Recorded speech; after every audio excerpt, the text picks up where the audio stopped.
नमस्कार साथियों, स्वागत है आपका एक बार फिर से आपके अपने यूट्यूब चैनल पर। आज के इस सेशन में हम डिस्कस करेंगे इम्पोर्टेंट राजस्थान करंट अफेयर्स 31 जुलाई 2025 के। आरसी एकेडमी भवन का नया नाम क्या है, इस बारे में पढ़ेंगे।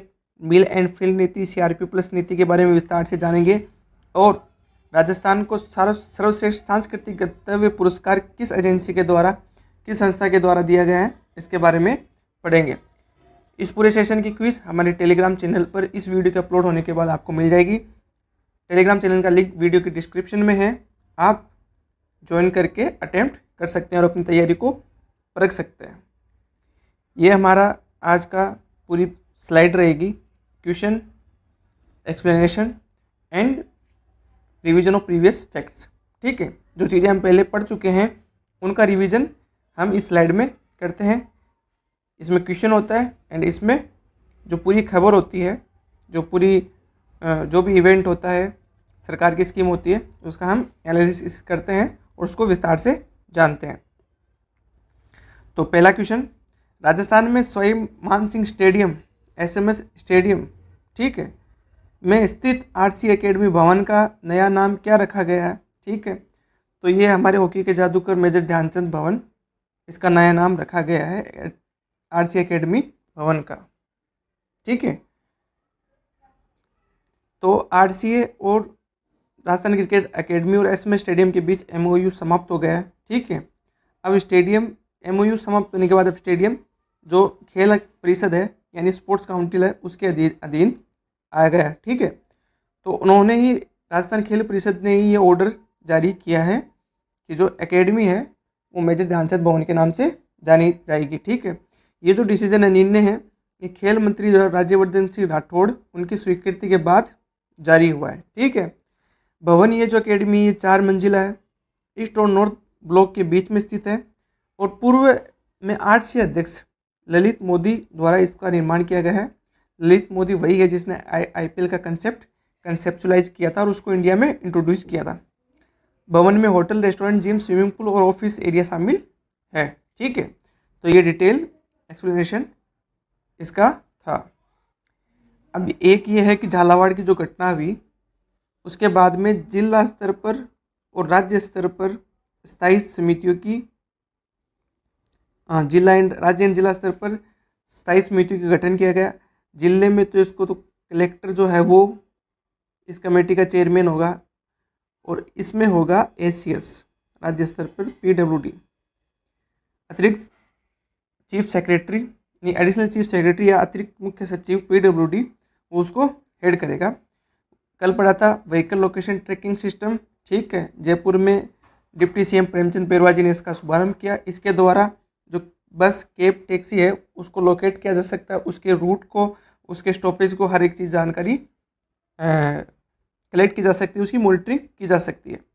14 अगस्त को एट होम कार्यक्रम होगा, कहाँ पर, मेहरानगढ़ दुर्ग में, स्वतंत्रता दिवस की पूर्व संध्या पर। ठीक है, तो ये 3 फैक्ट थे, इसका हमने एनालिसिस करा। नेक्स्ट क्वेश्चन, जयपुर में आयोजित होने जा रहे पहले international festival of international festival of music की थीम क्या रखी गई है। तो यह है सेलिब्रेटिंग म्यूजिक।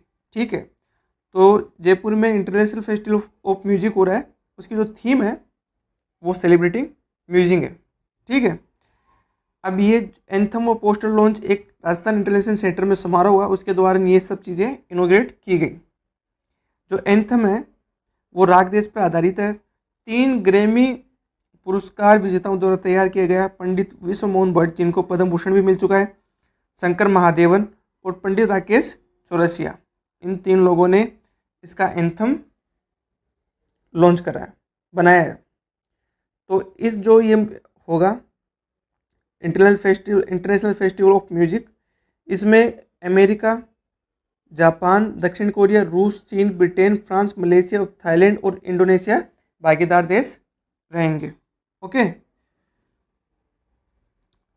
ये देखते हैं कि कोटा के एलन संस्थान के छात्र देवेश पंकज भैया, ठीक है, और देवादत्त प्रियदर्शी ने यूएई में इंटरनेशनल केमिस्ट्री ओलंपियाड 2025 में भारत का प्रतिनिधित्व किया और देवेश पंकज भैया ने गोल्ड जीता। देवदत्त प्रियदर्शी ने 2000 सिल्वर मेडल जीता।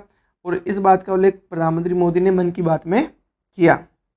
राज्य स्तरीय ताइक्वांडो प्रतियोगिता भरतपुर के लोहगढ़ स्टेडियम में आयोजित थी, जिसमें जयपुर पहले स्थान पर रहा। ठीक है, दूसरे स्थान पर झुंझुनू रहा और तीसरे स्थान पर भरतपुर रहा। ठीक है, जयपुर भरतपुर दूसरे पे और झुंझुनू तीसरे स्थान पर रहा। ठीक है, जो जयपुर के एनसीसी कैडेट नमन चौधरी का कजाकिस्तान में आयोजित यूथ एक्सचेंज प्रोग्राम में भारत के प्रतिनिधि के रूप में चयन हुआ है। ठीक है, प्रथम यूथ सस्टेनेबिलिटी कॉन्फ्रेंस 2025 ये जयपुर में आयोजित हुई। जयपुर में कहा, कनौड़िया महिला महाविद्यालय में। ठीक है, और ये युवा की भूमिका पर केंद्रित थी। एस्ट्रो वास्तु और तंत्र महासम्मेलन 26-27 जुलाई को जयपुर में आयोजित किया गया। भारत और 7 अन्य देशों के विशेषज्ञ इसमें भाग लिया। Next question, very important.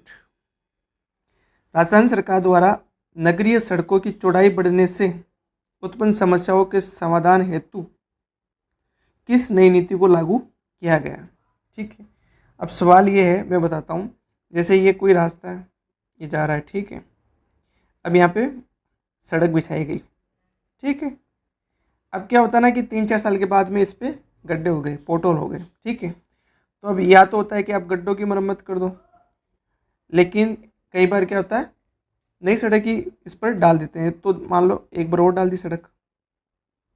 ठीक है, एक बार और डाल दी, तो आप मानो कि 3 से 4 इंच एक बार सड़क डालने से वो सड़क ऊंची आ जाती है। जो मकान होते हैं आसपास के वो नीचे आ जाते हैं। जब बारिश होती है, वर्षा का पानी एकत्रित होता है, तो वो घरों में भर जाता है। ठीक है, इससे क्या होता है, एक तो घरों में जाता है तो जान माल की हानि होती है। ठीक है, और एक जो कॉस्ट ऑफ लिविंग है वो बढ़ती है, क्योंकि आपको हर 15 से 20 साल में मकान को ऊपर उठाना पड़ता है या मकान चेंज करना पड़ता है। ठीक है, कई इस तरह की समस्या है। तो इसके लिए गवर्नमेंट ने मिल एंड फिल नीति है वो लागू कर दी है। अब ये होगा कि जब भी अगर मिल एंड फिल नीति क्या करेगी, जब भी नई सड़क पड़ेगी तो आपको जो पहले पुराने वाली सड़क है जो डली हुई है, इसका ये जो है मलबा है, जो भी है डामर है, इसको नीचे से हटाना होगा। ठीक है, और इसी को रीयूज करना होगा, ताकि जो ऊंचाई है वो समान बनी रहे, बढ़े ना। ठीक है, तो राजस्थान में सभी 305 नगरीय निकायों में मिल एंड फिल नीति का क्रियान्वयन हो गया है। ऐसा आदेश शासन विभाग राजस्थान सरकार ने निकाल दिया है। इसका उद्देश्य क्या है? मकान एवं सड़क का लेवल समान बनाए रखना, जल भराव की समस्या का समाधान, सड़क की ऊंचाई ना बढ़े। ठीक है, और पुरानी निर्माण सामग्री का पुनः उपयोग। ठीक है, सड़क की पुरानी परत को मशीन से हटाकर उसी डामर को पुनः उपयोग करना, ये इसका तकनीकी पहलू एस्पेक्ट है। लाभ क्या होगा इससे? प्राकृतिक संसाधनों का संरक्षण होगा। ठीक है, कि भाई ये चीज़ है। अब जैसे मान लो कंक्रीट है, अगर यही कंक्रीट दोबारा से यूज हो जाएगी, इसका मलबा हो जाएगा, तो जो पहाड़ है, पहाड़ों को तोड़कर जो कंक्रीट बनाई जाती है ना, तो उसका दोहन नहीं होगा, पहाड़ों का संरक्षण बोल के। वित्तीय बचत, इससे ये जो सामग्री का रियूज करने से खर्चा भी कम होगा। जल भराव की समस्या से राहत। National highway authority of India भी इस तकनीक को बढ़ावा दे रही है। नेक्स्ट क्वेश्चन, राजस्थान राज्य क्रीड़ा परिषद के किस प्रशिक्षक का चयन अंडर 22 एशियन चैंपियनशिप 2022 के लिए हुआ? यह हमारे विजय प्रताप सिंह। ठीक है, तो विजय प्रताप सिंह है जो बॉक्सिंग प्रशिक्षक है राजस्थान राज्य क्रीड़ा परिषद का। उनका चयन हुआ है अंडर 22 एशियन चैंपियनशिप 2025 के लिए, जो बैंकॉक थाईलैंड में 30 जुलाई से 12 अगस्त 2025 के बीच में खेली जा रही है। ये और भारत की ओर से इनका चयन हुआ है। राजस्थान फुटबॉल एसोसिएशन का एनुअल फंक्शन जयपुर में रखा गया, पहला था, और खिलाड़ियों को सम्मानित किया गया। उदयपुर के विक्रमादित्य चोफला रोटरडैम में रैकेटलॉन वर्ल्ड चैंपियनशिप 2025 में भारत के कप्तान होंगे। ठीक है, जयपुर के पवन कुमावत हैं जिन्होंने वर्ल्ड स्ट्रेंथ लिफ्टिंग चैंपियनशिप जो थाईलैंड में 16 से 19 जुलाई 2025 में के बीच में उन्होंने 76 किलोग्राम इंक्लाइन बेंच प्रेस में ब्रॉन्ज मेडल जीता। लक्ष्मीकांत तंवर जी जो भारतीय टीम का हिस्सा होंगे 55+ के सीनियर टीम में कहाँ पर ITF master world team championship 2025 में, जो 3 से 14 अगस्त के बीच में पुर्तगाल में खेली जाएगी। तो ये हमारे हो गए रिवीजन ऑफ फैक्ट्स। ठीक है, नेक्स्ट क्वेश्चन, हाल ही में आयोजित 10वीं अंतर्राष्ट्रीय पर्यटन सम्मेलन में सर्वश्रेष्ठ सांस्कृतिक गंतव्य का पुरस्कार किस राज्य को प्रदान किया गया? तो ये हमारे प्यारे राजस्थान को सर्वश्रेष्ठ सांस्कृतिक गंतव्य का पुरस्कार प्रदान किया गया। देख लेते हैं। 10वां अंतर्राष्ट्रीय पर्यटन सम्मेलन 26 जुलाई 2025 को नई दिल्ली में आयोजित किया गया। किसके द्वारा? आई क्रिएटिव माइंड संस्था के द्वारा। राजस्थान को समृद्ध सांस्कृतिक विरासत, उत्सव और पर्यटनों में योगदान है तो ये पुरस्कार दिया गया। ठीक है, सर्वश्रेष्ठ सांस्कृतिक गंतव्य का। जयपुर को विश्व के शीर्ष 5 शहरों में स्थान मिला था ट्रेवल एंड लीजर पत्रिका में। ठीक है, तो जयपुर को 5वां स्थान तब मिला था, ये हमने पढ़ रखा है। ओके, डॉक्टर गौरीशंकर शर्मा और गोविंद भारद्वाज को वन्य जीव संरक्षण के लिए अमृता देवी बिश्नोई स्मृति पुरस्कार मिला। राज्य स्तरीय वन महोत्सव 2025 में मुख्यमंत्री के द्वारा इनको सम्मानित किया गया। चूरू के डॉक्टर मूलचंद और प्रोफेसर YM रमेश जो जयपुर के हैं, उनको संस्कृत भाषा और संस्कृति के प्रचार प्रसार में योगदान हेतु संस्कृत साधना पुरस्कार 2025 से सम्मानित किया गया।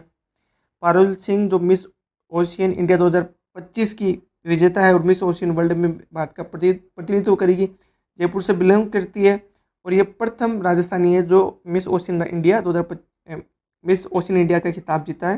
2025 का खिताब इन्होंने जीता है। माधव सेवा सम्मान झुंझुनू में ब्रिज स्मृति प्रन्यास द्वारा लोकतंत्र सेनानियों को प्रदान किया गया। मुख्य अतिथि थे हमारे राज्यपाल हरिभाऊ बागड़े जी, जिन्होंने हाल ही में राजस्थान के राज्यपाल के रूप में अपने कार्यकाल का 1 साल खत्म करा है। ठीक है, हाल ही में किस नीति को राजीविका द्वारा आधिकारिक स्वीकृति दी गई, जिसका उद्देश्य सेल्फ हेल्प ग्रुप व समुदाय आधारित संगठनों का सशक्तिकरण करना है? ठीक है, यह है CRP+ नीति। ओके, तो राजस्थान ग्रामीण आजीविका विकास परिषद ने CRP+ नीति को स्वीकृति दे दी। इसका है उद्देश्य है कि स्वयं सहायता समूह जो सेल्फ हेल्प ग्रुप है, ग्राम संगठन है, क्लस्टर लेवल फेडरेशन है, जैसे समुदाय आधारित संगठनों का सशक्तिकरण, प्रभावी सामाजिक पुनर्निर्माण प्रक्रिया को बढ़ावा देना।